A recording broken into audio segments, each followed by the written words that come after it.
boy. Good morning, Chair Commissioners. This morning, we will be proceeding with the witnesses, the 6 December events of the takedown. You will recall that in the last sitting, we dealt with members of the Hawks that came from the Toms division. And today, we will be dealing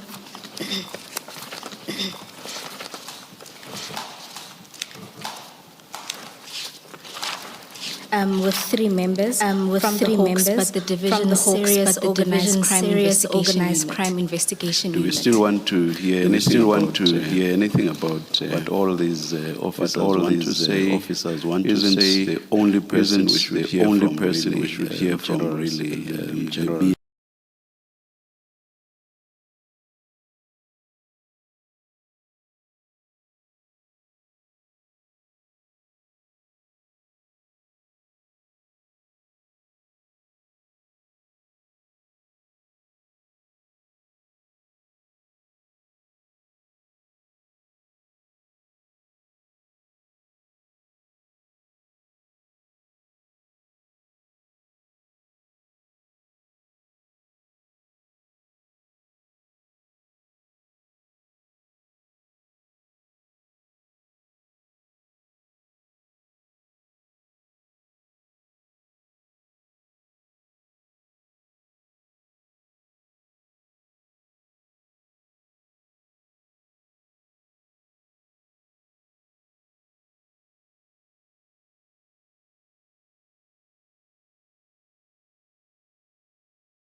Please place your full names on record. Dale Christian Norkia. Thank you. Do you swear that the evidence you are going to give is the truth, the whole truth, nothing but the truth? If so, please raise your right hand and say, "So help me God." So help me God. Thank you, Captain. Chair Commissioners, the statement of Captain Norkia is under tab 7 of the files in front of you. And Captain, can I confirm that you have a file in front of you with 3 tabs marked 7, 8, and 9, and your statement being under tab 7? That's correct, Commissioners.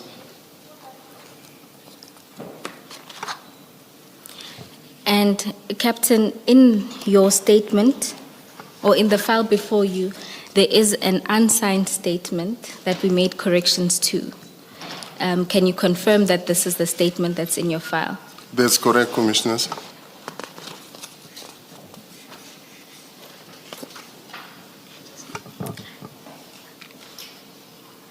And can you confirm that this is the statement you prepared for purposes of giving testimony before this commission? That's correct, Commissioners. Thank you.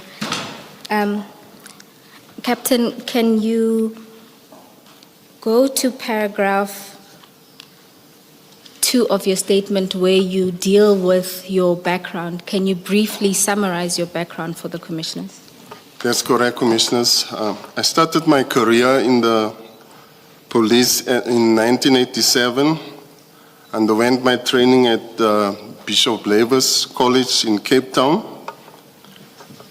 Upon that same year, in December, I was attached to Crime Intelligence Soweto as a constable.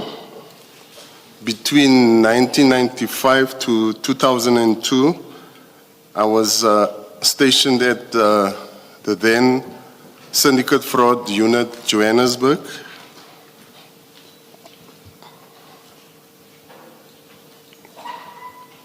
Should I proceed?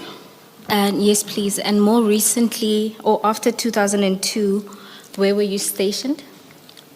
From 2002 until 2007, I was stationed at the Sun-Up at OR Tambo Airport. From 2007, I was attached to the Serious Organized Crime Investigation Unit at DPCI. And this is the current division you're attached to? I'm currently at the Joburg office. Thank you, Captain. Can we then go to the events of the 6th of December? You described getting a call from your commander, Colonel Matlole. Can you explain what happened? Yes, on the 6th of December, which was on a Friday at around about 16:24, I received a call on my cell phone from Lieutenant Colonel Matlole from our office, whereby we had to attend to follow-up information in regard to people impersonating themselves as Hawks members. And once she had given you that information, what other information was provided to you regarding this? The address was given to us, which was number 137 Empire. Oh, that's not necessary, Captain. We don't need to disclose the address. And did she explain where this information came from? Yeah, she explained to me that the information comes from Colonel Serfontaine, our commander. Thank you, Captain. And once you then had the address at your disposal, what did you then do with your team members? I informed my team members who were with me at that stage around the Bruma area, and we immediately proceeded to the address to go and verify the information that was given to us. And Captain, is there a reason that for this exercise to verify whether there were people at that Hawks members impersonating themselves there, that you would send yourself and 4 other team members? Is there a reason for this? The reason was basically just to go and verify the information. And for a verification exercise, was it necessary to send 5 individuals? That's correct, because we were a team there, and it would be more sufficient to have so many members there. And you then proceeded. How many vehicles did you use to go to the address? We proceeded to the address with 2 vehicles, a Golf and a BMW, white in color. And when you then arrived at the address, what transpired? Upon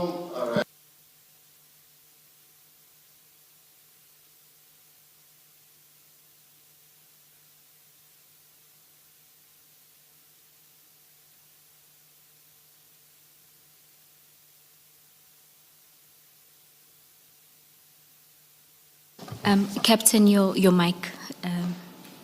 If you can just keep them on, yes. Thank you. We immediately noticed that it was a police operation in progress. You first mentioned the time of your arrival. Please repeat that. Yes, Commissioners.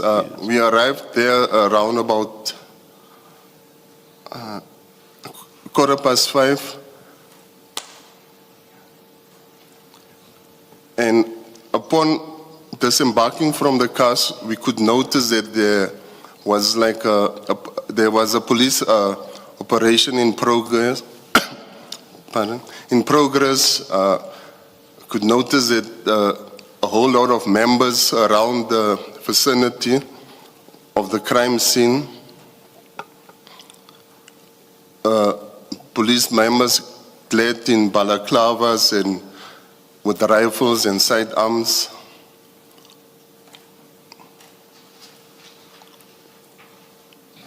And what else did you observe in paragraph 6.1? You talk about the members of law enforcement that you saw. At paragraph 6.2, you note some of the vehicles. Yeah, what were your observations? Yeah, some of the vehicles they didn't have registration. Some were unmarked as well. And you say that this suggested that there was an operation underway. Yeah, that's correct, Commissioners. And then you also note that they were communicating, the officers, with radios. Yes, yeah, some were communicating with radios. My apologies. Captain, you also mentioned that they were somewhere in bulletproof vests, and you also saw uniformed officers. That's correct, Commissioners. So at that point, from your observation, you saw that it was a SAPS operation. Yes, on what I observed, like also approaching the whole setup where the operation was. I mean, like with the way they conducted themselves, and through my experience witnessing police operations, I could notice that it was a police operation in progress, and there wasn't, like, if it wasn't a police operation, there was going to be like a confrontation. Okay. Commissioners. Thank you. Thank you, Commissioner Balo. You say that it was then immediately apparent that it was a police operation. That's correct, Commissioners. Captain, at this point, with your experience in seeing that it was a legit operation, why did you feel it was still necessary to continue with the verification exercise? Why I felt that it was necessary to verify whether it was a police operation, just to get a reference, reporting back to my superiors. Captain, you then say you proceeded and the first person you interacted with was a Captain Kruger. Can you tell the commissioners about that interaction? Yes, my first interaction at the address close to the crime scene, I interacted with Captain Kruger. I introduced myself as Captain Norkia from Joburg office, and whereby he introduced himself as Captain Kruger from the DPCI Tom's office. And he informed me that, he also confirmed that it was a police operation from a national task team in progress. Captain, at this point you are now interacting with your counterpart from the Tom's division. Why was it not enough? You've seen that it was a police operation. Now you've talked to Captain Kruger, who confirms it's a police operation. Was that not enough for your purposes? The reason why I had to interact with someone else that's involved with the scene is to get the reference to report back to my superiors.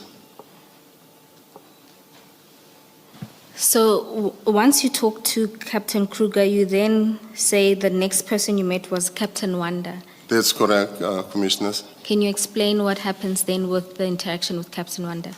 Yeah, upon meeting with Captain Wanda, he came there, whereby I was standing with Captain Kruger,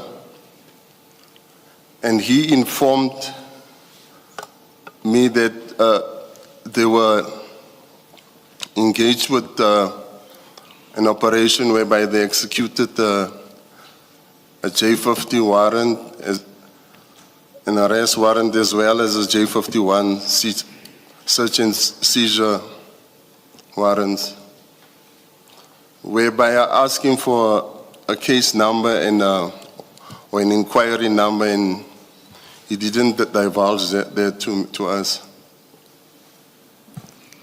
And you then say that when you asked him for these reference number, alternatively a case number, he responded by saying, tell your general to speak to General Kumalo. That's correct, Commissioners.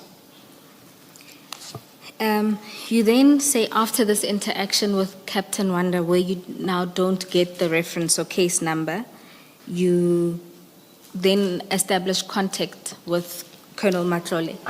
Yeah, that's correct, Commissioners. I established contact with Colonel Matlole, whereby I informed her about what transpired, and whereby she also informed us that we should withdraw, and I informed the members that we should withdraw, and that it was a legit police operation in progress. And Captain, how much time did you spend at the scene? At the scene, we didn't spend more than 15 minutes upon leaving at the scene. And then once Lieutenant Colonel Matlole said you can withdraw, what did you advise your team members? I advised the members that we should withdraw, and we immediately left the premises, and whereby I reported back to her via like an SMS as to a short description or as to what happened. And Captain, in your interaction with other members, did they note anything that they would have seen when they were attending the scene? Yeah, the other members were a bit far from the crime scene. They were basically towards the end, and when I walked closer to the crime scene, I walked in with Warrant Officer Khadebe, where you were also engaged with some members of the task team. Thank you, Captain. And is there anything else you want to tell the Commission about your involvement or presence at the scene? Nothing. That's all that I can say. Thank you, Captain.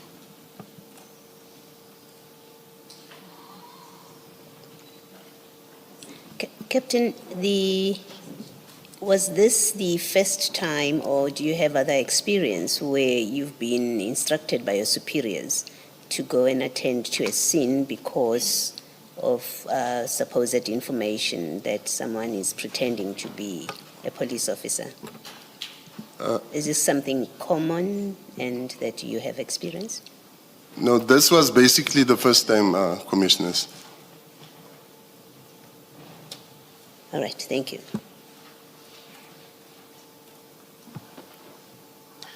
Good morning, Captain. Morning, Commissioners. How are you? Well, and self? I'm good.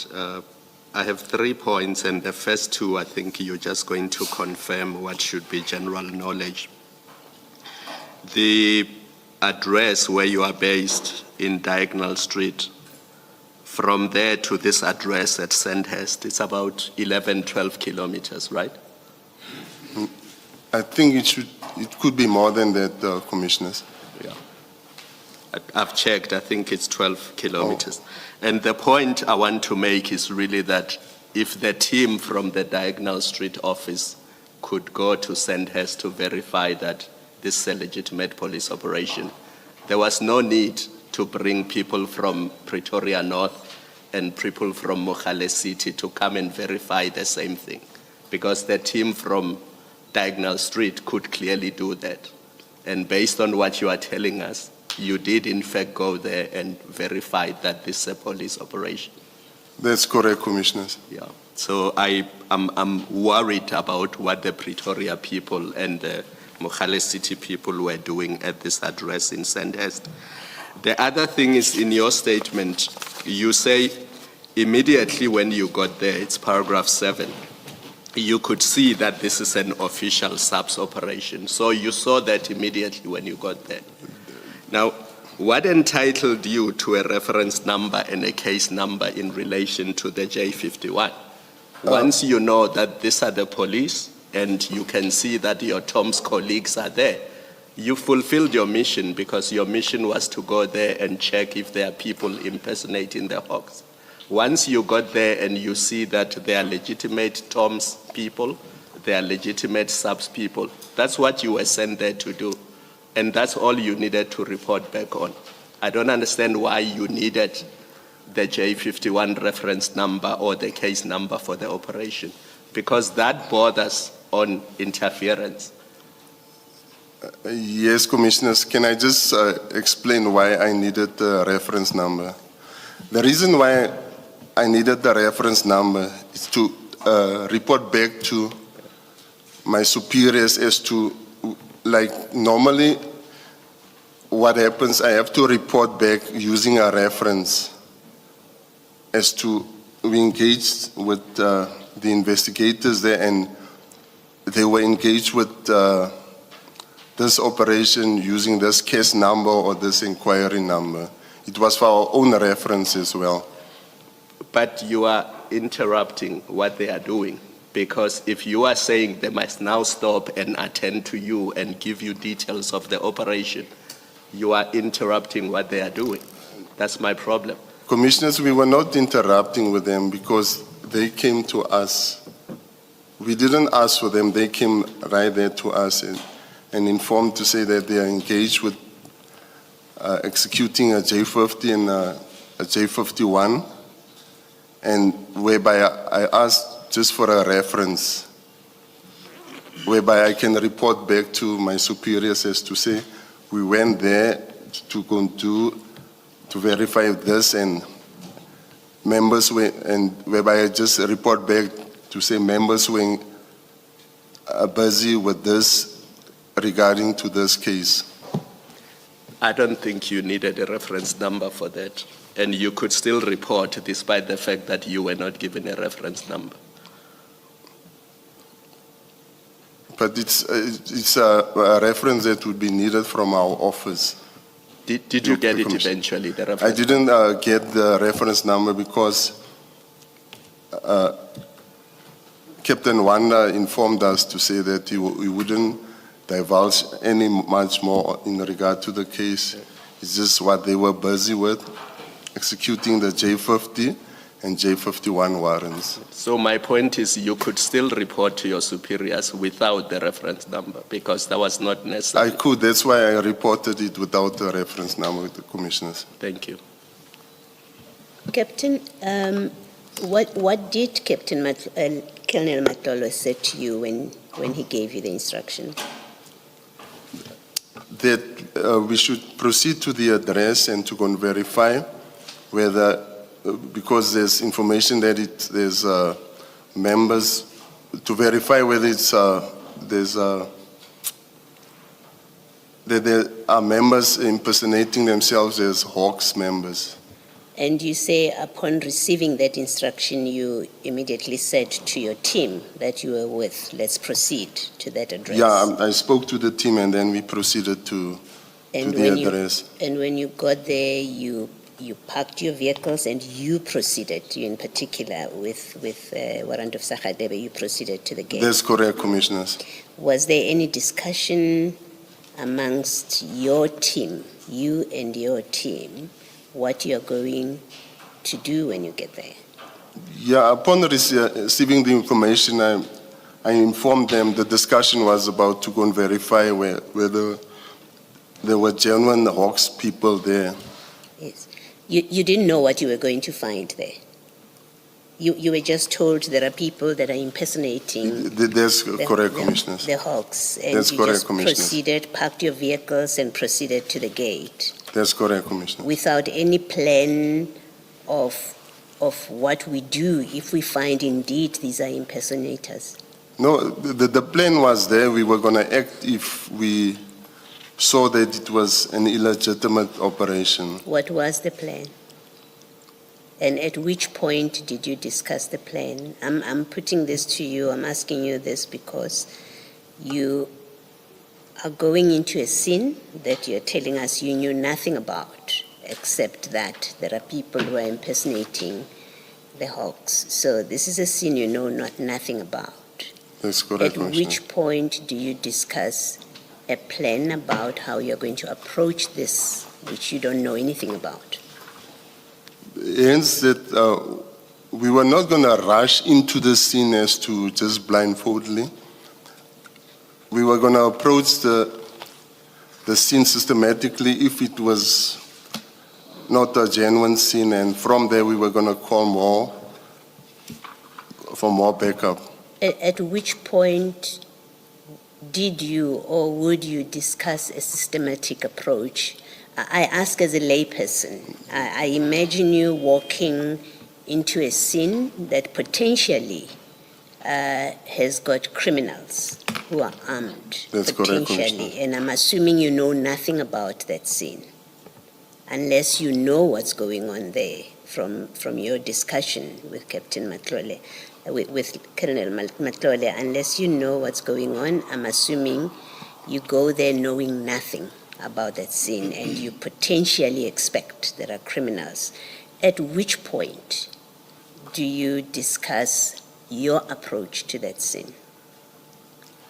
Hence, as it is approaching scenes like this, whereby there could be a potential confrontation and such, we always have members that are on standby to come immediately, more force towards the scene.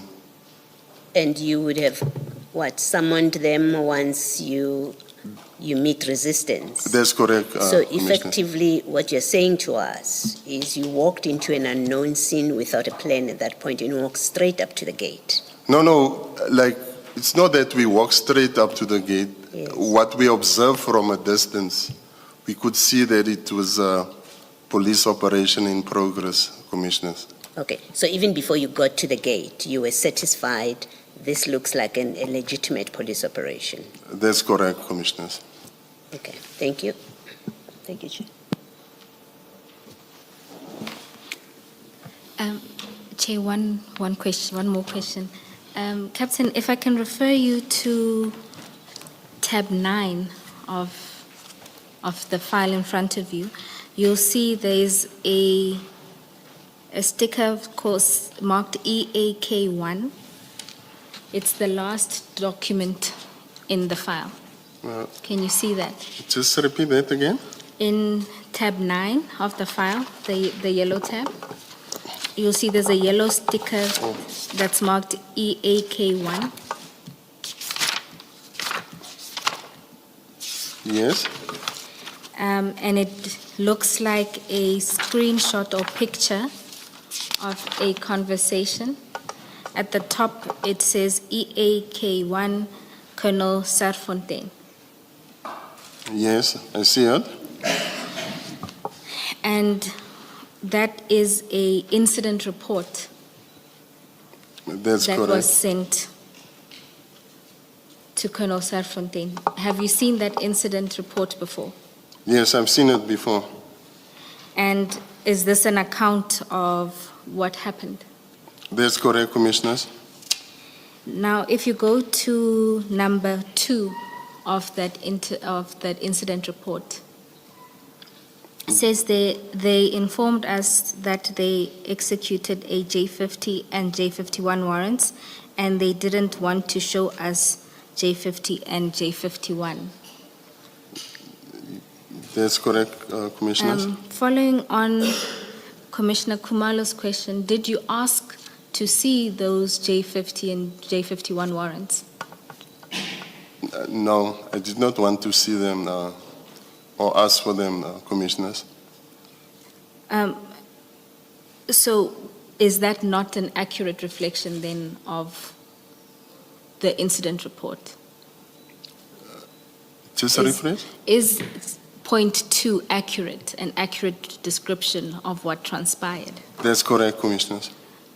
But you note, before you say it's incorrect, were you at the same place all the time whilst you were at the premises? Weren't some of you here, others there, and so on? Yeah, I was in a radius of 10 meters whilst I was there, commissioners. And were you the only one that spoke to the police that you found there? It was myself and Warrant Officer Khadebe. Like, as we were, I was... Of your group? That's correct, Of commissioner. your group, were you the only one that spoke to the police that you found at the It was me and Warrant Officer Khadebe. All right, thank you. and Captain, do you know if Warrant Officer Khadebe requested to see the J50 and 51 warrants? No, because I was the only one talking to one of the investigators. Oh, so you were the only one Yes, talking. That's correct, commissioners. I suppose the only issue is that from point 2, it looks or suggests that a request was made to see the J50 and 51, and that request was then denied. No, we did not want to see any of the warrants. Right. Thank you, Captain. Can I just check? Captain, this document, you were asked if you've seen it before, this very one that you're looking at. What Yes, does it ma'am. mean? What does that answer mean? Did you prepare this or was it forwarded to you? This document, as I mentioned early on, I gave a short report to Colonel Matlole, whereby she sent in a full report. Okay. Upon being in contact with me, she verified whatever is in this document in front of me, whether it's that what transpired there, then which I said yes. Okay, so you didn't prepare this? No, this I didn't WhatsApp prepare. message? She wrote it and confirmed to me that it was. Is that the document? Okay, can I just confirm this with you? In that item 5, it says their vehicle were not having registration plates on. That from your statement, doesn't seem to be an accurate reflection of the vehicles that were there. I think in your statement you say some vehicles. That's correct, Okay, Commissioner. so to the extent that this represents, this number 5, may represent that all the vehicles of the people that were running the operation. No, did it's not all the have- vehicles, That's not Commissioner. correct. All right. Thank you. Thank you, Ms. Bell. Thank you, Captain. Commissioners, we don't have any further questions for this witness. Thank you, Ms. Paul. Thank you, Commissioner. Thank you very much, Captain Norkie. Thank you, Commissioner. Thank you. Thank you, Chair. Chair, we request a 10-minute adjournment to get the next witness set up, but there is a request from the witness for his face not to be shown because he is a field officer who undertakes and participates in undercover operations, and his concern is that by disclosing his face, he will be compromising some of those ongoing investigations and may also compromise his further participation in undercover operations. He has only made us aware of that request now. He says he had made it previously to the investigating team, but the evidence leading team only became aware of it shortly before we started this morning. We don't think that it's an inappropriate request given the nature of his work, but of course we're in the chair's hands as to whether he will allow it. It's not necessarily a safety issue, but it is an operations issue given the nature of his work, that showing his face will expose him insofar as he's participating in those kind of operations. So in practical terms, then, will he be in the witness stand? And if so, How do we not see his face? Chair, the proposal is that he gives his evidence from somewhere else within the building via virtual platform, which has already been arranged in anticipation that Chair may approve the request for his face not to be shown.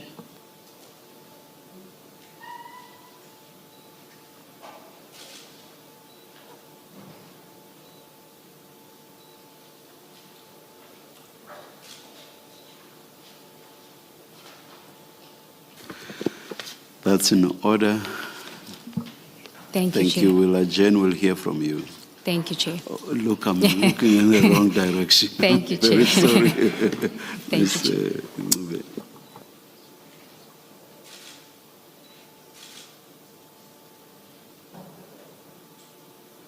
And what happens, I don't know which way to look, what happens with regard to the third witness? Chair, the third witness is Major General Kadwa. He is available today, but only at 2 o'clock. And so we would ask when we're done with this witness for an adjournment. Alternatively, Where is the general? Where is the general? he indicated to us that he's tied up in meetings all day today and would only be available from 2 o'clock. If it is not convenient for us to hear him today, we can try and arrange for him to come. We would prefer to sit immediately. and Yeah. yes, and hear all three witnesses and adjourn, rather than that break and us just hanging around. We will That's our preference. So please let us know as soon We as will possible. engage with him, Chair. Thank you. Thank you. Let's adjourn. We'll resume when we are told to. Thank you.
1714. Now, I'm certain. can I just ask you, you say that the address was sent to your WhatsApp, but the conversation with the colonel was with Captain Norkia. Do you know why the WhatsApp was sent to you with the address? I took it because the colonel knows that we are together with the captain. So I took it, maybe that's why she sent it to me. Okay. Because she knew we were. But you yourself didn't have a conversation with the colonel? No, I didn't. Okay. I only overheard the conversation between the captain and the colonel because we were standing together. Okay. Yeah, please proceed. You're at paragraph 6 where you say you arrived at 1714. Yes, commissioners.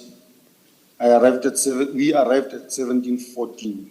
The reason I'm certain about this is because I checked on my electronic Google Maps timeline. It tracks my whereabouts, my movements.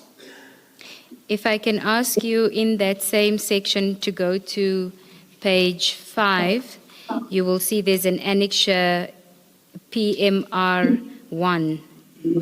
Correct, I'm here. Can you identify that for us, that document for us? Yes, this is a screenshot from my timeline maps, Google Maps, that I took and I sent it with my statement. Okay, and can you tell us what we're looking at when it says BP? Was that where you were having the debriefing? Correct. Okay. The next thing then says driving, and it says 1644 to 711. That was when you would have left to go to the address. Correct, when we departed the BP garage. Okay, and it then says that you arrive at, it's got an address 158 Empire Place at 1714 to 1724. Right.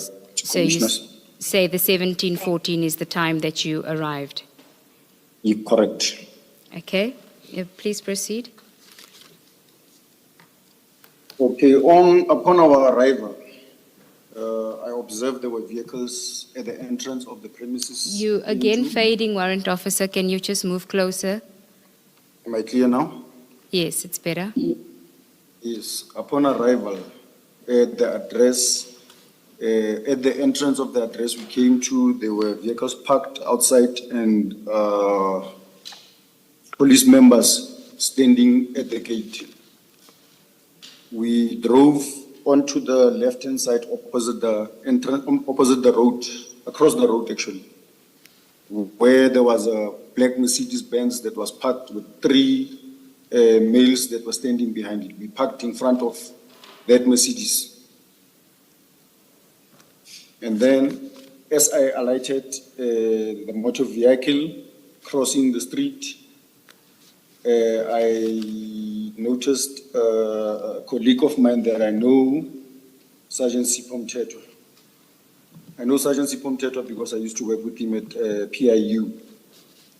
And I also recognize other guys I used to work with from the PIU, Provincial Investigation Unit. What is the PIU, the Provincial Investigation Unit? Right. As I was crossing the street, he shouted, greeting at me, "Hey, hola, hola. Hey, are you also sent here?" But we were speaking in an African Zulu language. "Are you also sent here?" I said, "Hey, gents, auntie, what's going on here?" At that time, Captain Norkia was also crossing the street with me. I think he was on my left side, but a little bit behind me. I walked towards the members, the ones I know from Provincial Investigation Unit. Then I asked them, "Gents, what's going on here?" And then Sipho was talking to me. He said, "Hey, you see that guy there?" He pointed from the 3 gentlemen that were standing behind the Mercedes-Benz. He pointed the guy that was wearing a cap, spectacles, and a backpack. He pointed to that man and saying, "You see that idiot is busy taking videos of us and he's taking pictures. He's talking to someone on the phone, telling that person that we said we are from the Hawks office." Then I looked. When I looked at the person he was pointing at, I recognized that man. I know that man to be Malcolm X. He once came Sorry, to my Warrant office. Officer. Can I just ask you, so you say that Sergeant Mtetwa was the person that you had this exchange with, and he's from the PIU. Correct. Was he with the members that were conducting the takedown operation, or was he from a... To be honest, I do not know what was happening there. I don't know whether he was part of the people that were, because he was standing outside at the gate with a group of people that I know. Those guys from Provincial Investigation Unit, the PIU. Okay, and so you say that the person that he pointed out to you, you knew him as Malcolm X. How do you know him? How do you know Malcolm X? Okay, I know Malcolm X because he came to my office. I think it was in 2022. It was in the afternoon. I was leaving my office. I was the last person at the office. It was in the afternoon. As I walk out, I found him knocking at the door. We've got a glass door, but it's got that access control, so you can't come in. Someone must come and open for you. So I found him outside. And then he told me he's Malcolm X, and then he's got information. Because I was the only person at the office at that time, I allowed him to come in. We sat next to the door here. Then he asked me if I knew him. I said, no, I don't know you. He went on TikTok. He opened up his phone on TikTok, and then he showed me videos of him helping homeless people in Sandton, like he was giving them food and money. You know, the people, the homeless people. And then he said, that's me. I'm normally with these homeless people. I help them out, and they normally give me information. This information I used to share with the police from Sandton. Now I don't trust them anymore. Someone directed me to the Hawks office. I need someone that I can relay this information to. I said, no, you are the correct place. So I gave him my number. I also took his number, but I wrote it on the diary, I think. And then that was the last of me seeing him. I've never met him since after that. And then next to him, there was an African male, a short African male. I don't know him. I've never met him before. And then the third person that was standing with them, I recognize him also. That is Advocate Tammy Hadebe. The reason I know Advocate Tammy Hadebe is representing suspects in the South Gauteng High Court in a case that I am investigating. Can I proceed? Yes, please proceed. Okay. While I was talking to Sipho Mtetwa and these colleagues of his that are with him, I then asked them, is there any members from the Hawks here? Then they pointed me at Captain Kruger, whom I only knew his name later. At that time when they pointed him, I didn't know him, who he is. And when I turned and looked at him, he was standing with Captain Norkir. Can I just ask you, Warrant Officer, why did you ask if there were any members of the Hawks on the scene? All right, because the instruction was very clear to find out if there's any members of the Hawks that are conducting an operation at Sandton. Okay, please proceed. All right. After that, I saw Captain Norke also talking to another guy. I don't know who he is. And then shortly after that, we didn't even spend time there. Captain Norke said, guys, no, we are done. We can now go back. And then we got into our cars and then we drove back to BP Garage where we had our debriefing.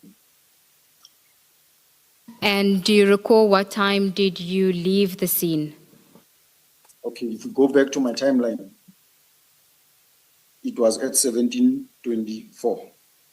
We arrived at 17:14 and we left at 17:24. We hardly stayed there 10 minutes. I think it was 10 minutes if I calculated properly.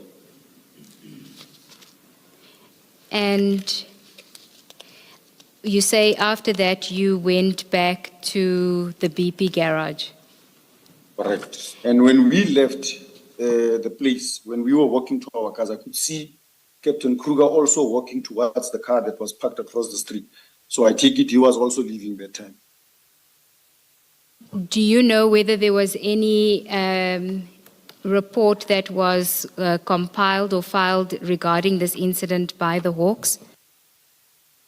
Okay, in our normal duties, for every task we are given, we must send back a proper full report back to the commander. Whoever is in charge at that time, the senior, would type on WhatsApp a full report and it would be sent back to whoever gave the tasking. Did you ever see a incident report or any report that was prepared regarding the incident? No, I've never seen it, but I was told by Captain Norkia that he would draft a short WhatsApp report back to Colonel Matlola.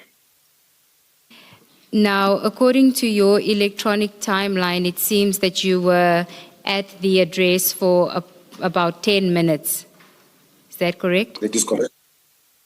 And can I just get an understanding of what exactly it is that you were doing in those 10 minutes? I know that you say you were talking to Sergeant Mtetwa, but was there anything else that you were doing insofar as official duties are concerned?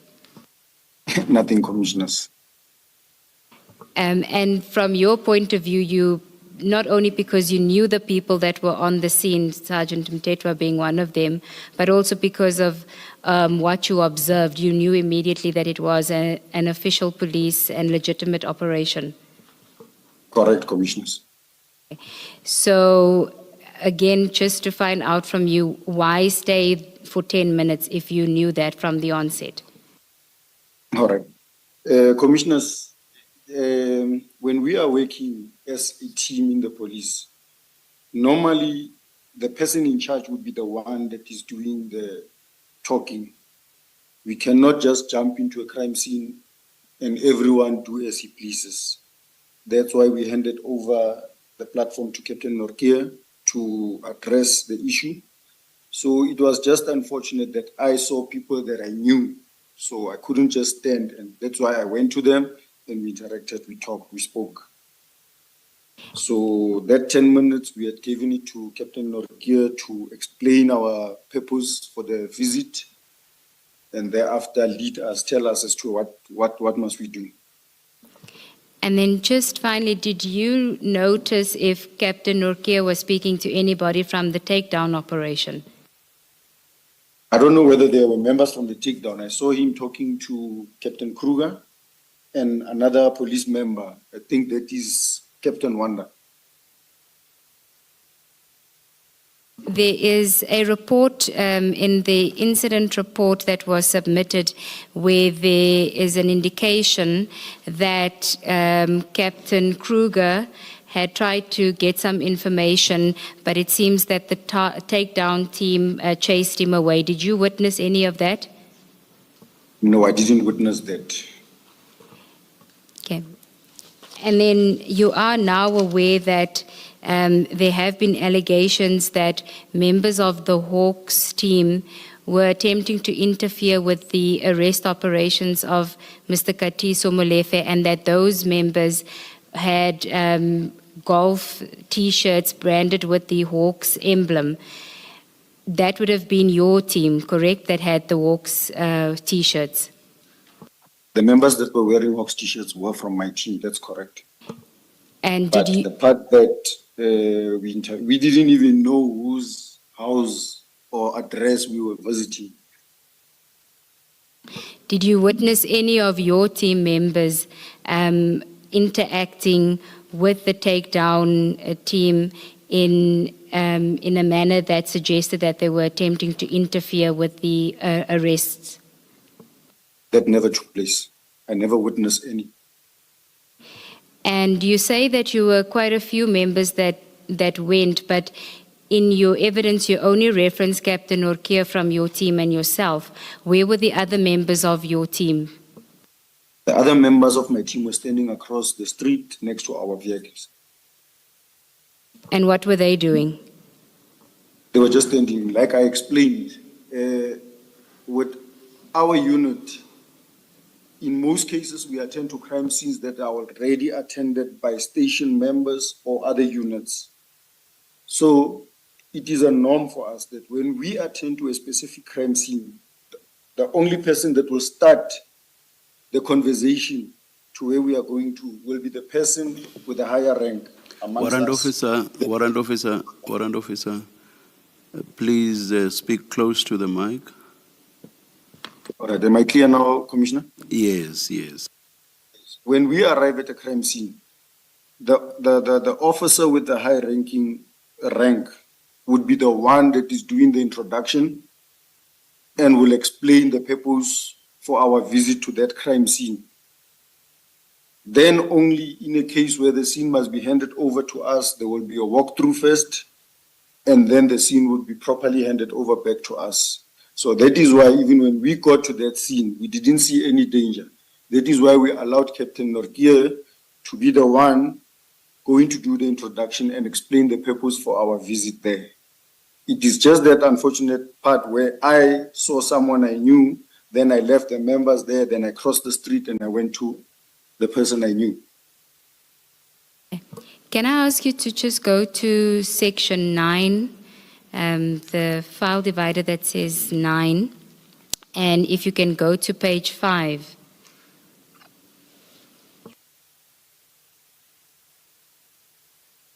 It is Annexure EAK1. Do you have it? Yes, I have it. Now, if you go to a paragraph, there's numbers there, and if you look at number 2, it says they informed us that they executed a J50 and J51 warrants, and they didn't want to show us J50 and J51. In your statement, you say that you didn't ask for any details of the operation because it was none of your business. Now, it seems here that somebody from your team did ask for these details, or it suggests that somebody did ask for these details. Do you consider that to have been some form of interference by a team member if they were asking for that information, which you consider to be none of your business? Okay, that is why we allowed Captain Norkier to be the one that's doing the communication when we arrived there. I don't know what led them to come to this asking of J50s and J51s, because our instructions was that to find out if really there's members from the Hawks that are at Sentin that are conducting an operation, because the officers have no clue of such operation. Okay, so if somebody had asked for this information, you consider that to not have been part of what it is that you were asked to go and do there? I would say so. I would say so. Thank you, Warrant Officer. Chair, no further questions for this witness. Thank you, Ms. Mube.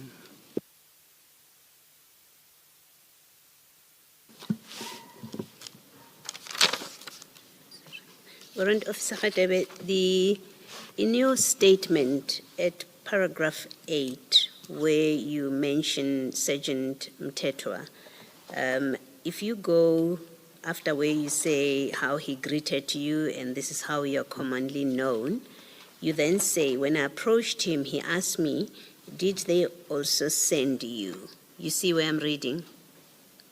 I can see, Commissioner. Yes. They, in that sentence, did they also send you? Did he say who is the they he was referring to? Commissioner, he did not say, but that was his exact words to me. Yes. If I can put it in Zulu, I think it would make more sense. Okay. Operation. I see. And the rest of that sentence, you asked him what was happening. He pointed to the 3 gentlemen behind the Mercedes-Benz. Standing on its own, he pointed to the 3 gentlemen behind the Mercedes-Benz after you asked him what was happening. It really doesn't mean, it doesn't make sense as it stands there. Do you care to explain more? Yes, Commissioner. I will also explain it in Zulu because he spoke it to me in Zulu. Tile slima lesama prelis. Lo faki school pack lo ubhizi usithatha ama video usithatha ithombe. Yeah, uthi angazi ukhuluma nobani efonini utshela lo muntu ukuthi thina sithe siphuma kuma Hawks. Does it make sense, Commissioner? How I came to knowing who is he talking about. Repeat what you said, Warrant Officer, Yes. and then move He closer to your computer, please. He pointed to the guy that was wearing glasses speaking in Zulu. Tile slima lesi sifaka amabrel. Lo pepi school bag. Ubhizi usithatha ama video usishuta ithombe la angazi ukhuluma nobani efonini umtshela ukuthi thina sithe siphuma kuma Hawks. Utshela lo muntu lo efonini ukuthi thina sithe siphuma kuma Hawks masifika la. Okay, and you say this person that is describing as Islim Malisis Fagama Brel, is that Yes. the person you The say one is- big like school bag. and that's the person you say is Malcolm X in the next paragraph? Is that the same Correct, person? Commissioner. All right. And then lastly, from me, you in paragraph 10 then describe the three people, Malcolm X, advocate Hadebe, and then there's another person there that you say you don't recognize, the shorter gentleman next to Malcolm X. But then in the next paragraph, and I just want to make sure that they link up, in the next paragraph 11, you start by saying, while I was chatting to them. Who is them there? It was Sergeant Tetwa and the team he was with, the PIU team he was with. So it's not the Malcolm X party. No, I never spoke to them. All right. Thank you, Warrant Officer. Thank you, Commissioner. Good morning, Warrant Officer. Morning, Commissioner. I don't think you can see me. I don't know what's wrong with my video. I just need you to confirm two things for me. One is in paragraph 12 of your statement that you were not on the scene for more than 10 minutes. So you confirm that what you were sent to the Bryanston house, sorry, it's not Bryanston, what you were sent to the Sandhurst house to do, you could do that in 10 minutes, right? Because of the nature of like how I found the place to be, like I found people I knew that they were police officers. Yes. So I'm still uneasy about why the other Hawks members were there for 50 to 60 minutes, because it's quite clear that what the Hawks were sent there to do, and your team actually confirms this, you could do that in 10 minutes and leave the scene. They didn't have to be there for 50 to 60 minutes. But I just need you to read paragraph 14 of your statement into the record. I'm more interested in the third sentence, but just read all of it into the record, please. There was no reason for me to interfere with anyone's duties. As soon as we arrived on the scene, it was clear to us that it was a legitimate police operation. I interacted with the members that I knew. I did not ask them about the details of the operation. It was none of my business. Thank you.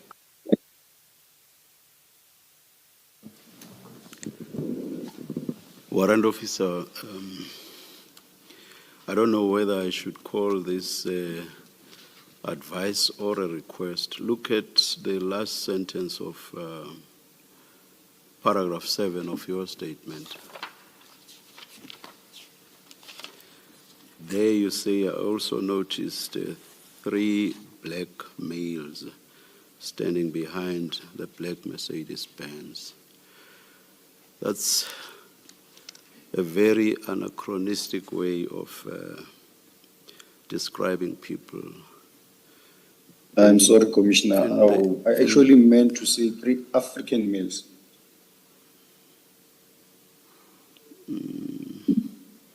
I'm not sure that you even want to say that. You saw three men standing behind the black Mercedes-Benz.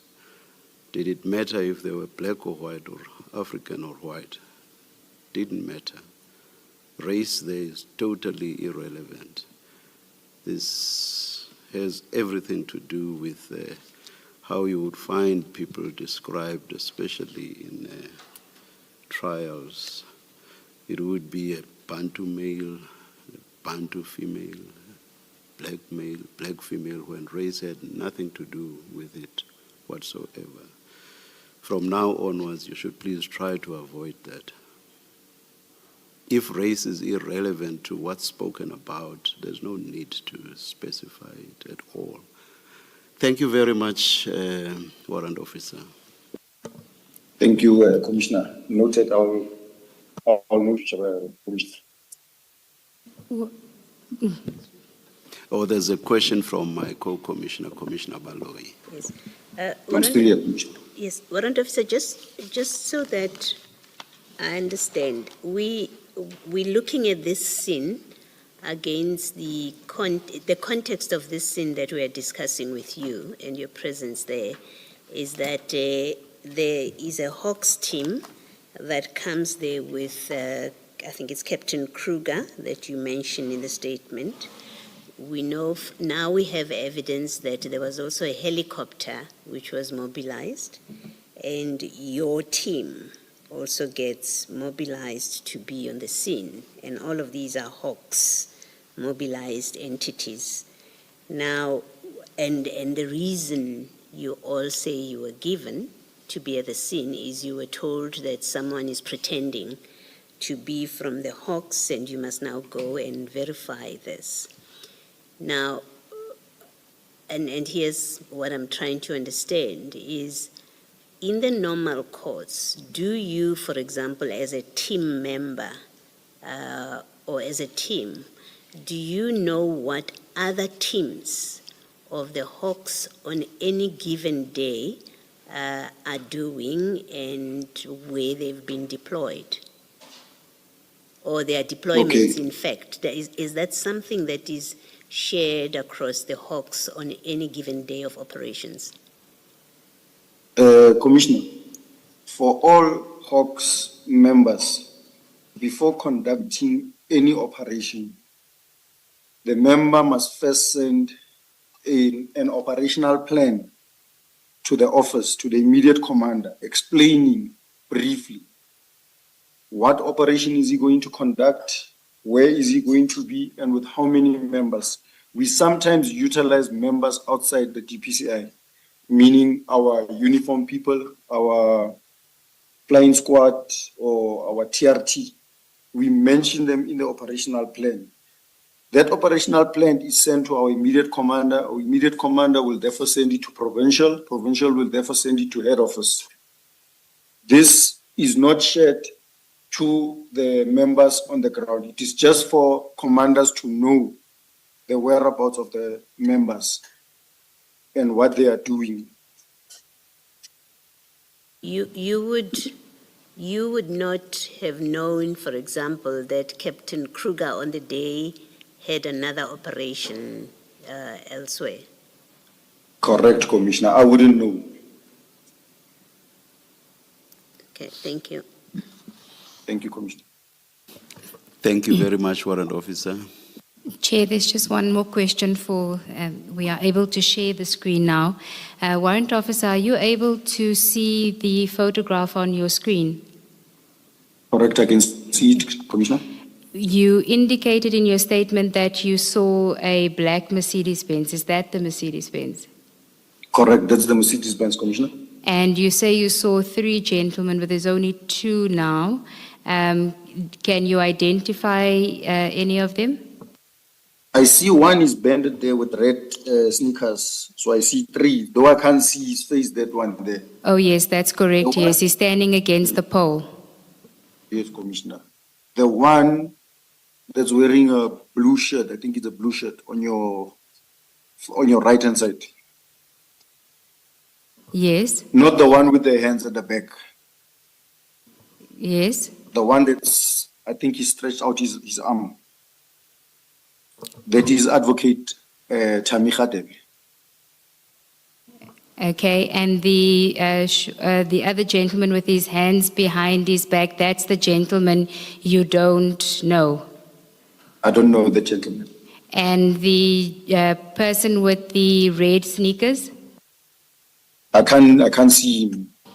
Okay, so that person was not the person that you saw with these two gentlemen when you arrived. I can't say that now because I can't recognize exactly the clothes he was wearing, but he was standing with these two gentlemen. Okay, but the So person... possibly it could be, Continue. possibly it could be him, but he was standing with these two gentlemen. It's just that I don't know when this photo was taken. Okay, but when you arrived, you saw these two gentlemen with Malcolm X Correct, Commissioner. by this vehicle. Correct, Commissioner. Okay, thank you. No Thank further questions, Chair. Thank you for real now. Thank you very much, Warrant Officer. Thank you, Commissioner. Chair, we were able to get General Kadwa to come in earlier. We haven't established whether he's here as yet, but he is here. If we can take a short adjournment to get him ready. Years ago, I'm sure more than 15 years now, trial situations, we used to sit and the witness would be called in while she was sitting here. Is there a problem with that? Well, Chair, I haven't seen him, so I don't know where exactly he is, but All right, if we okay. can go and we'll call hear him. from you. We'll Okay. hear from you. Thank you. Just Let's a short adjourn. adjournment, Chair. Thank Thanks. you.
Thank you, Chair.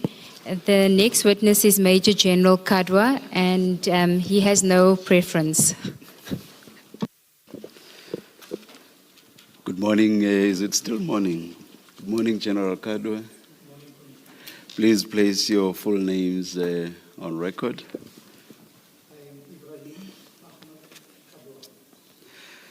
Thank you. Do you swear that the evidence you are going to give is the truth, the whole truth, nothing but the truth? If so, please raise your right hand and say, "So help me God." Thank you.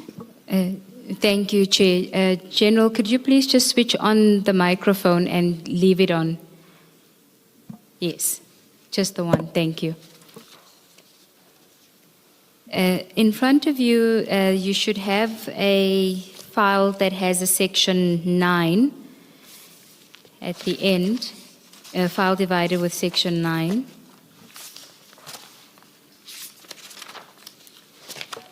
Section 9, that's my statement. Yes. It has your statement from page 1 to 4, and then on page 5 is an annexure EAK 1. It's an unsigned statement, and you'll sign it when you're done with your evidence, but do you confirm that this is your statement that has been prepared for purposes of you giving evidence today? Thank you, Commissioner. I do confirm that this is the statement. Do you confirm the correctness and truthfulness of the contents of the statement? Yes, I do, Commissioner.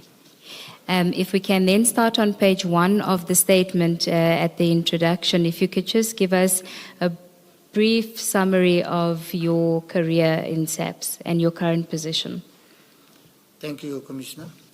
I am a Major General in the South African Police Service and currently serving as the Provincial Head of the Directorate for Priority Crime Investigation in the Gauteng Province. And as it is obviously known, we are more commonly known as the Hawks. I enlisted in the South African Police Service in November of 1985, and I've now just completed 40 years of uninterrupted service in the police. And most of my operational career in the police has been spent working in the narcotics as well as the organized crime environment. I've been in the Hawks since its inception, when we were officially established in July 2009. And in this current capacity as the provincial head of the Hawks, all the members in Gauteng province in the Hawks, regarding the operations that they are undertaking, as well as the personnel, I am directly responsible in terms of running those operations and accounting in that respect. There are 6 components that are within the Hawks in Gauteng that we are dealing with. If you want, I can name them. No, I don't think it's necessary for these purposes, but it may become necessary as to the team that had been sent out on the 6th of December, if you would then at that stage identify which component they fall under. Thank you, Commissioner. So then if we can then proceed to page 2 of your statement at paragraph 3, you of course know that you are here to speak about your participation or involvement in the events that transpired on the 6th of December 2024. If you could just take us through that, please. Thank you, Commissioner.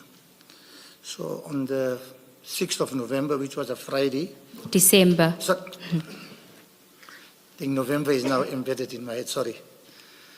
Yeah, on Friday, the 6th of December 2024, at around 16 hours, I was on official duty and I was on my way to the Hawks National Excellence Awards, which was held here in Pretoria. At that stage, I received a telephone call from our former national head, General Lebia, who recently retired. And on this call, he inquired whether I was aware of any Hawks operation underway in Sandhurst, in Johannesburg. My immediate response to General Lebia was that I am not aware of any operation that is undertaken. Then General Lebia instructed me to verify whether any of our units were conducting such an operation in Sandhurst, and then he WhatsApped me the specific address, which was 137 Empire Place in Sandhurst. When I received this instruction and speaking to him, I literally understood it to mean that I should send our members to go and specifically verify if there are Hawks members operating on that particular address. I had no knowledge where General Labia got this information from. I just basically received whatever the information that would have come along, Commissioner. General, if I can just ask you at this stage, did you ask General Labia where he got the information from? Commissioner, I did not. I did not question the source of the information. Because he was calling as a national head, I accepted it that he is requiring myself to follow this up. Okay. Please proceed. I think we're now at paragraph 4. Yes. I then contacted Colonel Serfontein, who is a unit commander of Johannesburg Serious Organized Crime Investigation, to send members to verify if the Hawks were indeed conducting an investigation at this specific address, and I sent him the message via WhatsApp. So in terms of the Hawks in Gauteng, we basically mirrored according to the police districts that they are utilizing. So the Johannesburg unit will have the serious organized crime, the serious corruption and serious commercial crime that will be covering that jurisdiction. But when I called Colonel Serfontein, he also was not aware. And considering it's Friday afternoon, I basically took it upon myself to just ask him rather to, and he never know about the operation. And I basically instructed him to send members to go and verify if this was indeed a Hawks operation. And at this stage, were you still on your way to the awards when you had the conversation? Yes, I was still on my way to the awards. Okay. At paragraph 5, you may proceed. Okay. So as I was on my way to the awards, to the best of my recollection, I was not aware now of how many phone calls or whatever it is I would have had with Colonel Serfontein, because one would allow them time to go and get things done.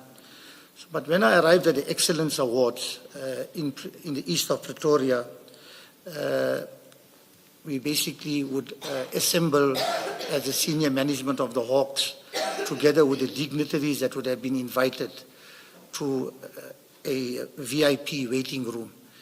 And whilst I was there at the VIP waiting room, in engaging others, it is then that I also got an impression, because people were inquiring, General, you know about any operation that the Hawks is undertaking and that kind of things. So from there, I could already see that others were already kind of picking up something. But I cannot remember the granular details, but I did remember that at some stage people were indicating that the Hawks were doing checks also in Johannesburg relating to this similar issue, if I can call it that way. So that is when I also learned that this, but as I said, I don't have the granular details of those discussions. It's people were talking in that this thing. General, before we go on to the next paragraph, I just want to clarify one or two issues. In your statement, you say, to the best of my recollection, I did not follow up with Colonel Serfontein throughout the afternoon. Earlier in your evidence, you say you don't recall if you would have called him after that initial call. So I just want to clarify if perhaps there's an error in the statement. Are you saying that you may have called him after the initial call to follow up, but you don't recall, or that you didn't follow up with him? No, it is possible that I would have called, but as I said, I don't have the benefit of the messages now, so and as well as the itemized billing for me to have checked. So I wouldn't be able to give any further explanation on that. But To the best of my knowledge, I may have called him. And other than the initial call from General Labia, did you have any further interaction with General Labia via phone calls before you arrived at the awards? Not to my recollection. So if you did follow up with Colonel Serfontein after the initial call, it would have been of your own initiative, not that there was somebody following up with you on Absolutely. progress. Okay, and then you say you don't know the finer, or you can't recall the granular details of what transpired when you arrived at the Excellence Awards, which gave you an impression that it was not just you that had been asked to inquire about whether there was a team that was conducting an operation. Do you know if there was any, or if anyone mentioned or there was any indication that another unit within the Hawks had also been asked to go and check, not just whether they were having a conversation about if there is an operation, but whether there was actually an instruction given to another unit? I don't think I would have got it in so much of depth, but as I said, when we were there were people initially inquiring from me, General, do you know anything about this and whatever? And then as the process was going on, remember it's VIPs and whatever, but I would have picked up later where there was an indication that there were checks done also in Johannesburg. So that's how I would have put two and two together, but I didn't go to any detail in that regard. Would one of those people that you had interacted with, would it have been General Mboto? It's possible. It's possible. Because when I would arrive there, you know, the usual protocol, you will be greeting your colleagues, including your head office personnel. So I would have met him there.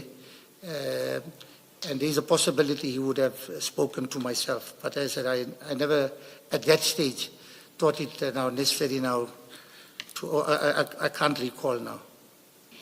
And as the provincial head, who do you report to? Well, in terms of the reporting lines, we are directly accountable to the national head of the Hawks.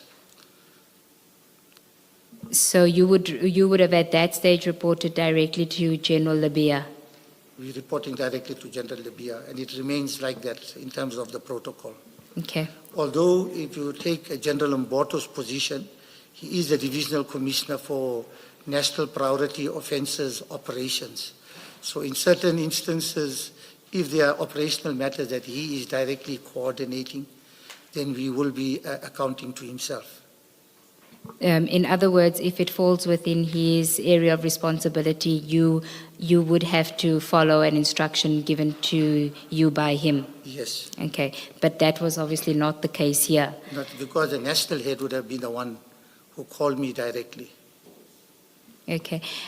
I just want to confirm again, so you did have a conversation with General Mboto that day? I would have definitely greeted him. We would have chatted one or two things. It's possible he could have also checked with me on this issue, but as I said, I can't now recall that. Thank you, General. Then on page 3, you may proceed at paragraph 6. Okay, so yeah, so after some while, after about 18 hours, I think it may be more around, I'd rather say more around 18:30, because 18 hours will be when our function would have started. Yeah, so whilst we were still at the award ceremony, now the award ceremony will be underway. I received this WhatsApp message from Colonel Serfontein, basically confirming they did the checks, and according to the message, he basically indicated the WhatsApp message that was sent to me. They basically confirmed it was a legitimate police operation undertaken by a multidisciplinary team. I no longer have that WhatsApp messages because I normally would clear my WhatsApp messages, and therefore, in order to be able to ensure that I be able to confirm what I would have provided to the national head as our final report for his listing, I would have consulted with Colonel Serfontein to obtain this specific final feedback message which we provided to the national head, which is attached as EAK1 here. Okay, we can go to EAK1. So this would have been the incident report that Colonel Serfontein sent to you, and which you then on-sent to General Labia that same evening. Yes. Do you recall if you received a response from General Labia to this? I cannot recall receiving any response.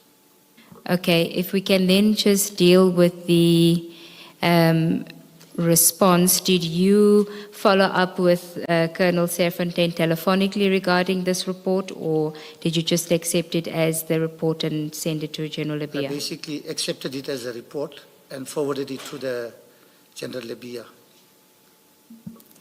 Okay, and were you aware of the identity of the person who resided at the address that you had asked the team to go to? Absolutely not. Okay. If we can then deal with your paragraph 7, which is part of your conclusion. Okay, thank you, Commissioner. So, following evidence presented at this commission, I can confirm that member of the Hawks, okay, let me put it again. I have heard evidence presented before this commission that members of the Hawks were interfering with the arrest operation of Mr. Katiso Molefe on the 6th of December 2024. I'm not aware of these allegations of interference until I heard the evidence presented by witnesses before this commission. I personally had no intention to interfere in any legitimate police operation. My understanding is that the Gauteng Hawks, who attended the scene on my instruction to Colonel Serfontein, were not the first Hawks members, and that is also presented in that message of EAK1, to arrive and did not stay on the scene for more than 10 minutes. So the members of Johannesburg Serious Organized Crime, from my understanding, they remained for a brief period at this particular scene. I do not have details of what the team did when they arrived on the scene, other than what is contained in the feedback message. Having regard to the contents of the feedback WhatsApp message, I do not consider this to have been interference, especially given that the team indicated they were there only for 10 minutes. You may continue to paragraph 8. In hindsight, regarding the instructions that I gave to Colonel Serfontein, I should have taken it upon myself to ask General Labia for more information regarding his instructions to verify. However, when I receive an instruction from the national head, I normally accept his bona fides as my superior, and that the instruction being given has a legitimate purpose. Yes, you may continue. Okay, thank you.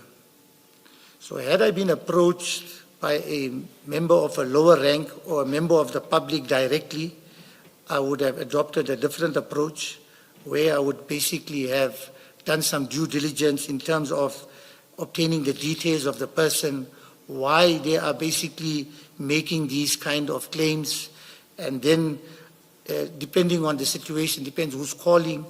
It can either be myself, or I could then delegate one of our officers from one of our operational components to go and conduct the interview, and then be able to then establish if the information is credible for us to be responding to such a claim. If you can then read, I think it's the last sentence that starts with, "I do so in this instance." Okay.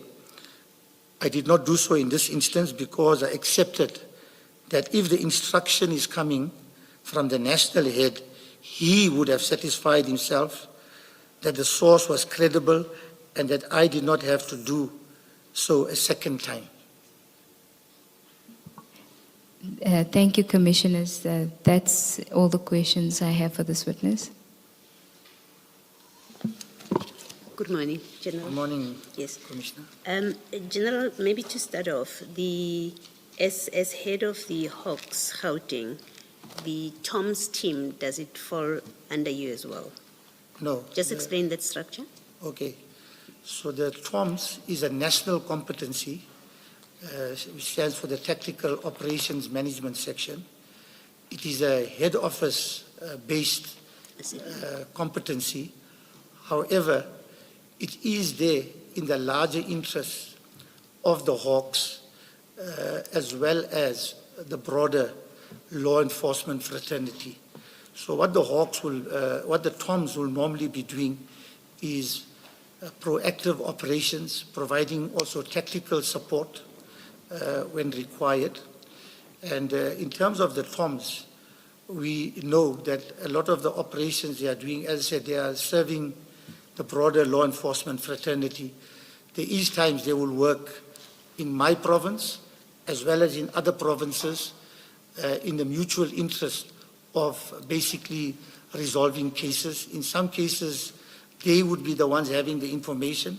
In other cases, they will receive the tasking, but they report directly, as I've indicated in terms of our command structure, to the Divisional Commissioner, National Priority Offences Operations. In this case, is Lieutenant General Mboto. Okay, thank you.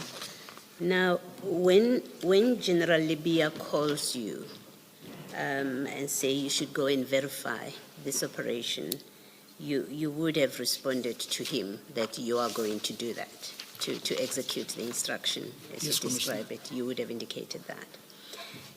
Did he inform you in that telephone call where he's giving you an instruction and you respond to him that you're going to execute the instruction? Does he inform you that he's already spoken to General Mboto about the same issue? I had no such idea. Okay. So you didn't know that somebody else has been given an instruction to go and verify? No, Commissioner. And does it happen, is it common and has it ever happened before this, that General Libya called you to ask to verify an operation of the Hawks, in your recollection? Okay, General Libya would not have called me previously with a similar kind of situation. Yes. He would often call me as the provincial head to basically follow up or to get feedback on operational matters, high-level investigations we are conducting. In certain cases, to verify maybe a report we made. He's very pedantic in that regard.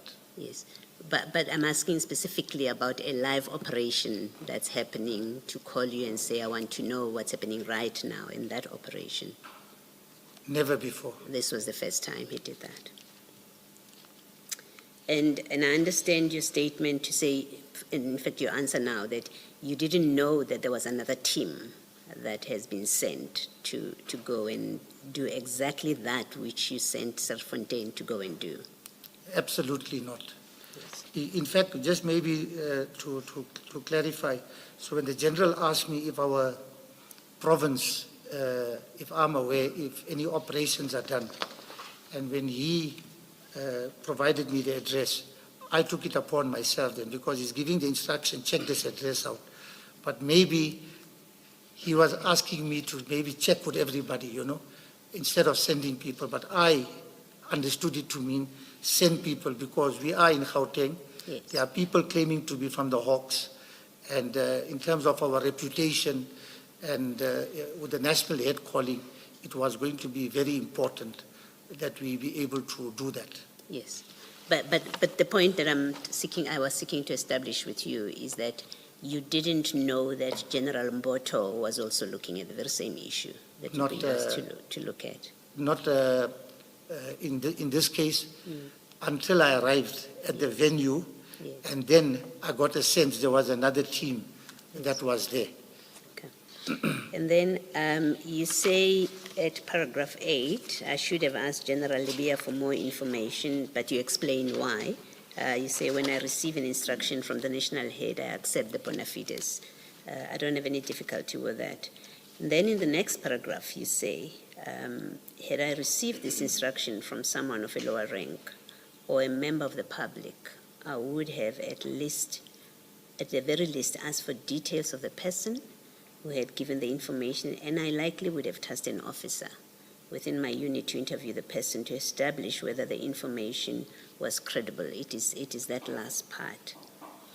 Is it fair to say you would expect, given what you say here, that you would expect that General Libya would have verified the credibility of that allegation that there are people pretending to be hawks in an operation? General Libya is an experienced Yes. police officer, experienced detective officer. Surely, if people would have called him, he would have had to do his due diligence. And it is on that basis that I've accepted this issue. Yes. But as I've indicated in this paragraph, if somebody had called myself, Yes. then I am now the first responder on that information. And it is how I would handle that information becomes very important. Yes. And although it's a side issue, in the Hawks, we field quite a lot of situations. I won't say daily, but at regular intervals, where there are people who are bogus, who operate as the Hawks, and we are duty-bound to be able to ensure, firstly, if somebody is calling us and if we ignore something like this, there could also be certain other consequences at a later stage.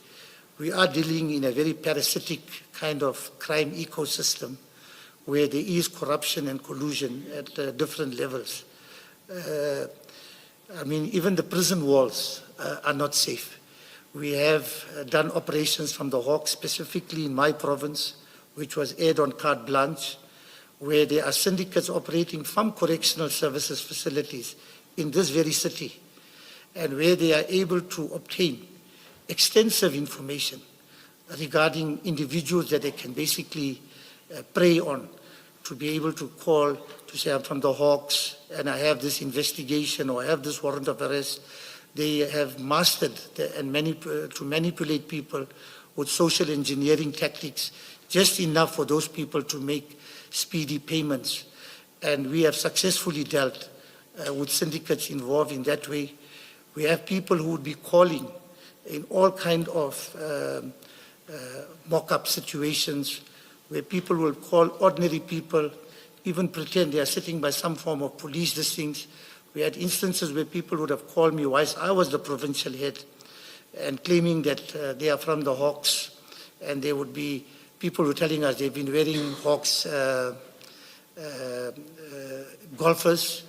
We would set up sting operations. We have arrested people. Not want to go into it because these cases are before court.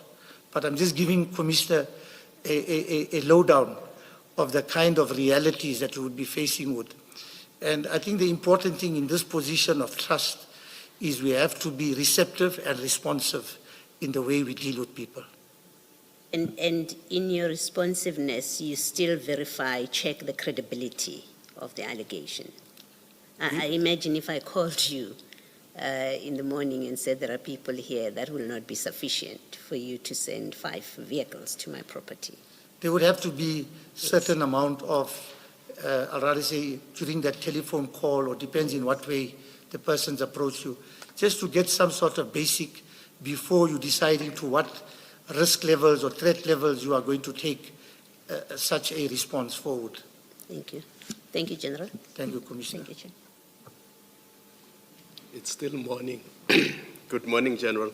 Good morning, Commissioner. I keep looking at my watch because I can't say good morning after 12. General, is there some tension that you are aware of between the Hawks and the subs or the task teams that were executing the operation in Sandhurst? Let me talk about myself first.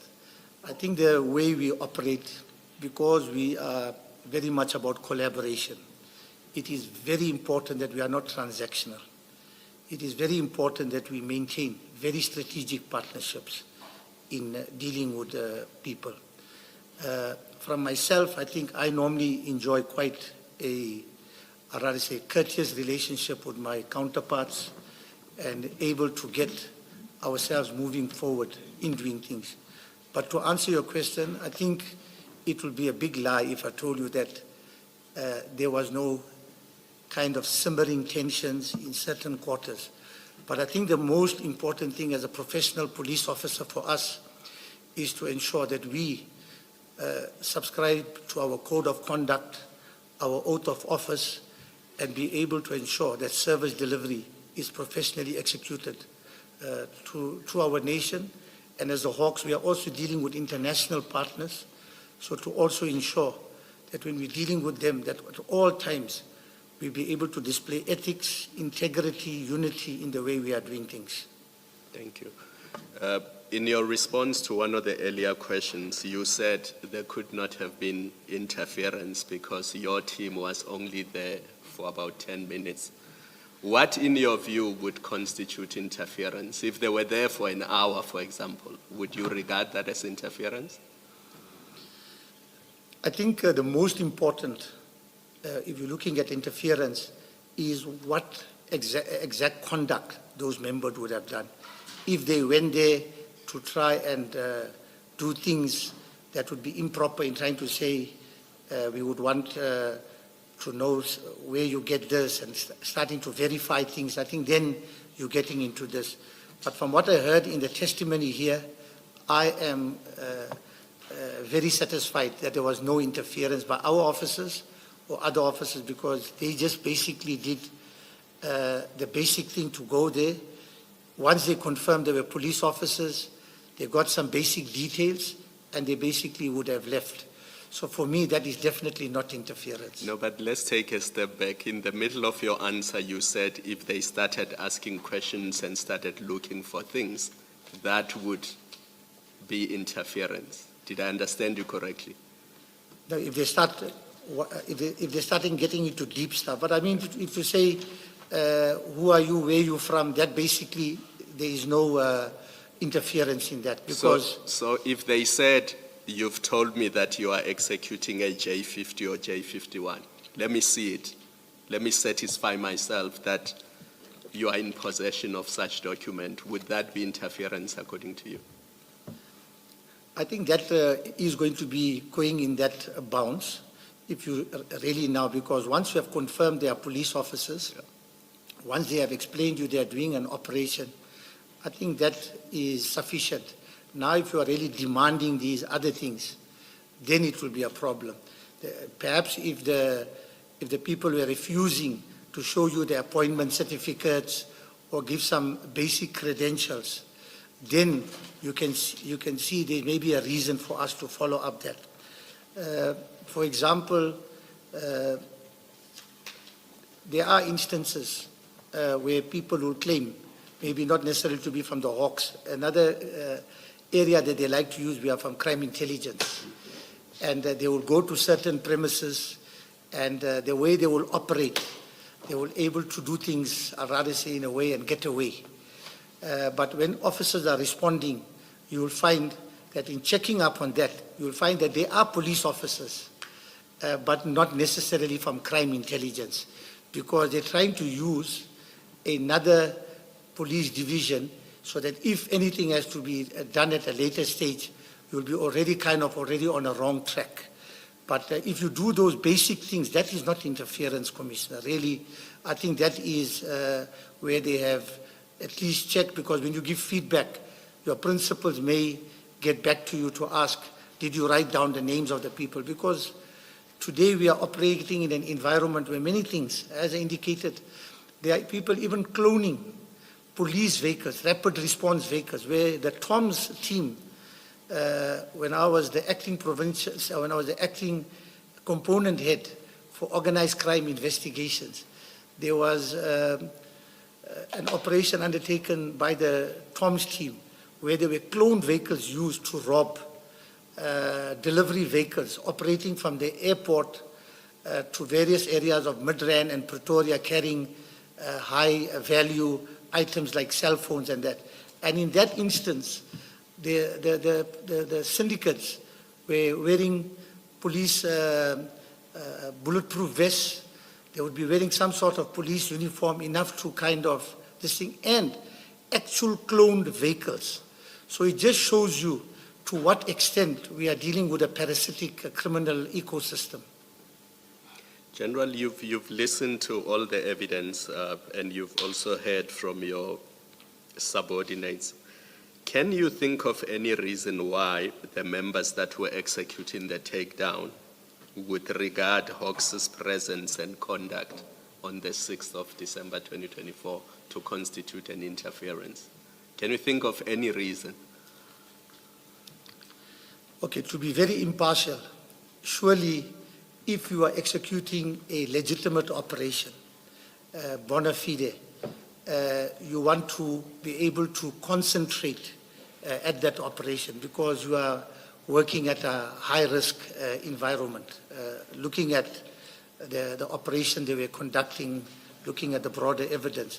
So surely you do not want all these sideshows because concentration has to be given. But it is in this case, when the Hawks is receiving the issue, and as I said, I only received the information on the back end to say people are claiming to be from the Hawks. We are just checking that part. There I cannot see any interference. But if we went and did something beyond that, then that will be interference. I can also tell the commissioners, I have worked as an operational officer in narcotics and in the organized crime for the vast portion of my career. And in many areas we go, we will get the flying squad, we will get the highway patrol, we'll get the local police station, all coming to that scene. They want to see who exactly is there, because certain communities in this crime ecosystem we are in, they will call the station commander, the community police forum, and they find ways and means to come and check. And the best way to deal with that is the normal interpersonal relations, to be courteous. You will go out, you will, for example, we operate in certain communities where people are dealing with a lot of cash. For example, in the Chinese community. And in the areas that they stay, they maintain a close relationship with the police officers or with the station commander. And I know when we have been doing operations on suspected brothels, in some of these areas we'll be running sting operations. Whilst we're there, then you will find either if we're doing observation duties or if we just done the operation, then there'll be people from the flying squad or the local station calling to say, General, you'll never announce your presence here. But at the same time, I will explain to the station commander, once we do an arrest, we have to come to your police station to register the case docket. But we cannot tell you in advance for operational security. We are dealing with a high-risk kind of organized crime environment, and more of the operations we do have to be indoctrinated for the ultimate success. And lastly, General, what have you learned from this unfortunate episode? It seems to me that there is no proper communication between SAPS and Hawks and various units within law enforcement. Because if there was, at the level of generals, somebody could have inquired from SAPS, do you have an operation in Sandhurst? If you do, then I received a call that somebody was impersonating the Hawks. You have assured me that it's your operation. I take your word for it. That's the end of it. What can be done better in terms of communication at that level so that things like this do not happen again? There could have been a shootout between the Hawks and the task team at that address if one thing went wrong. What can be done to improve that communication between the various law enforcement units in our country? Yeah, I think very importantly, I think this commission, as well as the ad hoc committee we are following, I think certainly we need to basically digest all the different scenarios that we have seen. And I think as law enforcement and currently with the Hawks being one of the premier police directorates responding to national priority crimes, it is going to be of critical importance that we are going to be united in motion, and we would have to develop, or rather say, mechanisms that we can be able to synchronize in the way we will operate. But with that said, I don't think this is to be very real and not to be naive.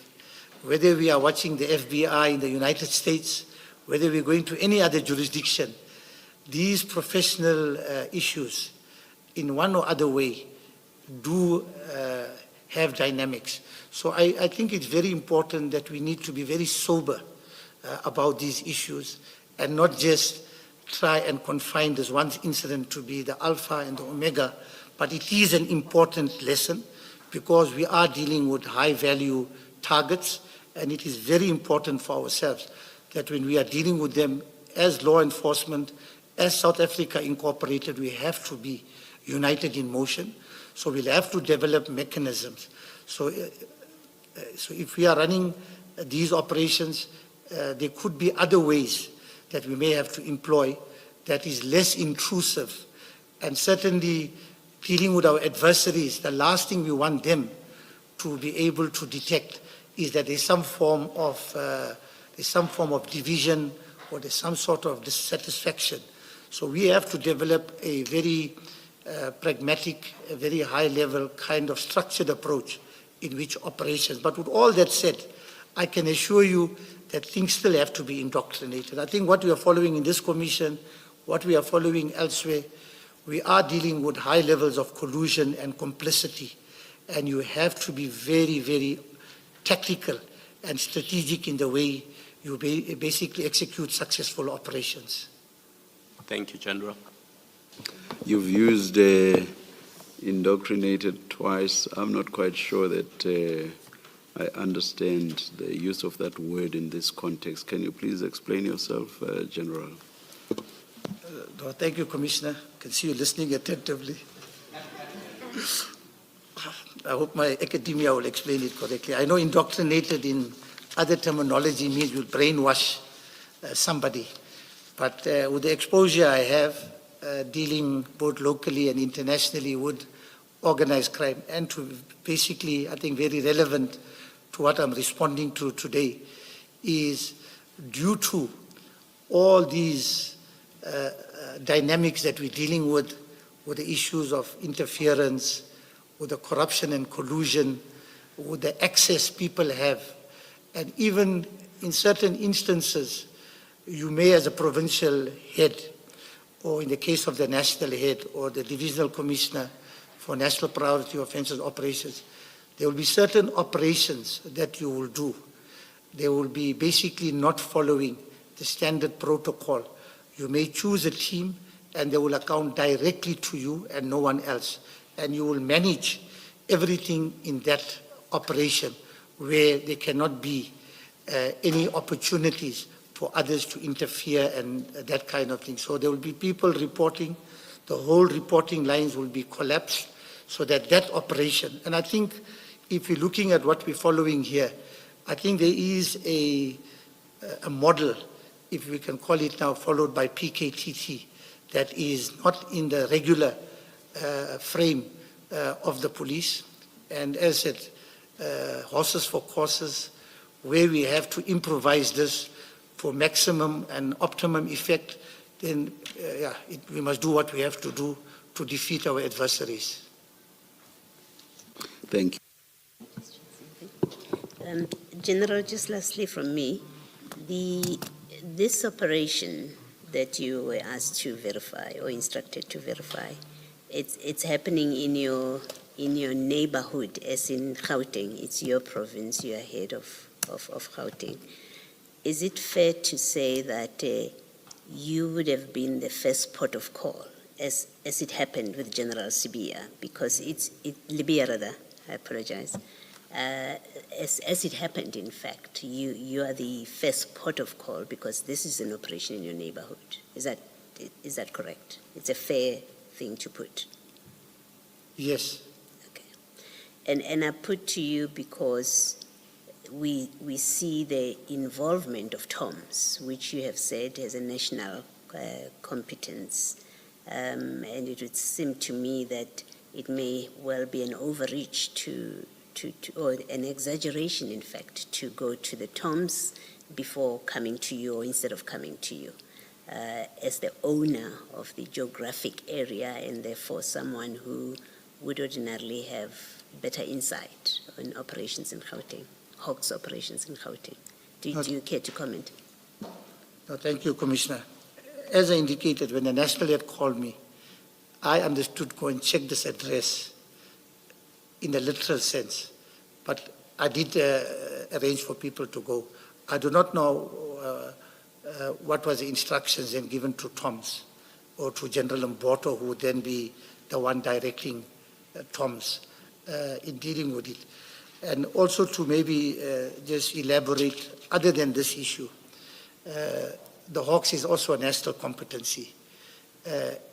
All these interprovincial borders, in reality, are basically not meaning too much in the sense Gauteng, while geographically being the smallest province, but it is in terms of its economic weight, in terms of its, like we have all the multinationals, the banks, I think the bosses of crime are sitting here.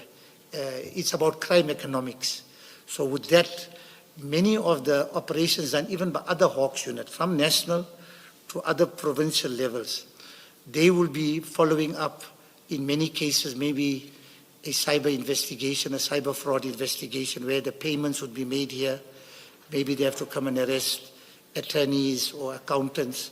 And even in that case, as I indicated about the indoctrinated approach, the provincial head of that province, he will make his own risk assessment to say, can I call General Kadwa before to say we are operating in your area, or do we call him after the operation just to let him know now it's safe?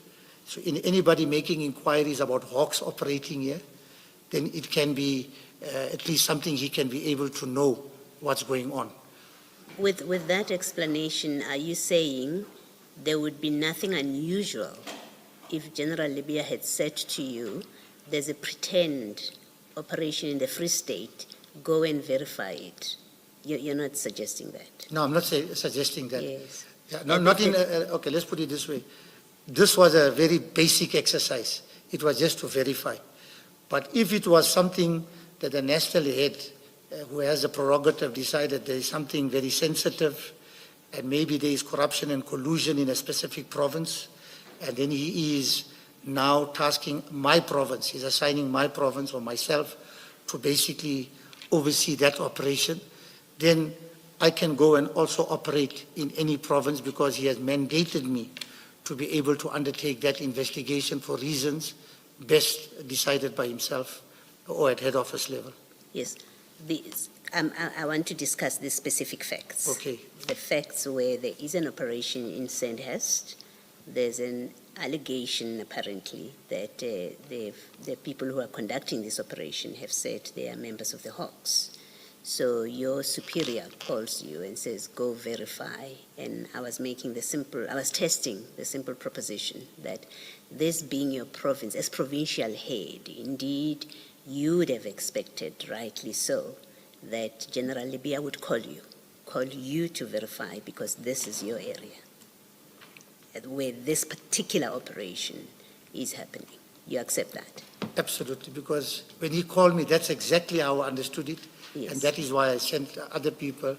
I had no indication until, as I said, later when I was now picking up the vibes. Yes. But I had no indication, Commissioner. Okay. Thank you, General. Thank you, Chair. Thank you, Chair. Thank you very much, General.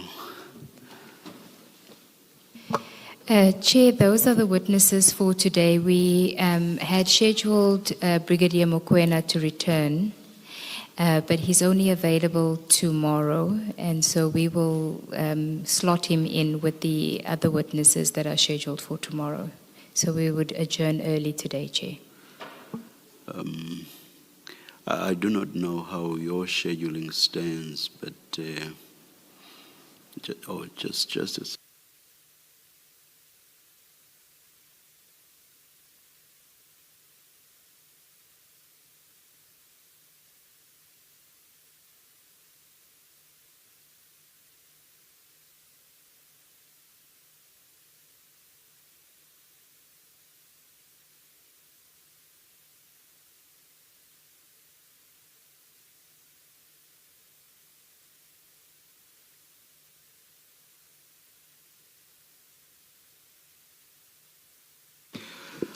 we will discuss the issue of, is it what Colonel? I've forgotten the rank now of. Brigadier Mokoena. Brigadier, I'm very sorry to demote him. Brigadier Mokoena. We'll discuss it in chambers, but from where we are sitting, we do not think there's a big rush with that. If it's going to interfere with your scheduling, it can wait until the new year. And I think there are more important. I'm not suggesting it's not important because it relates to the question whether there was interference. That's important, but not for the immediate.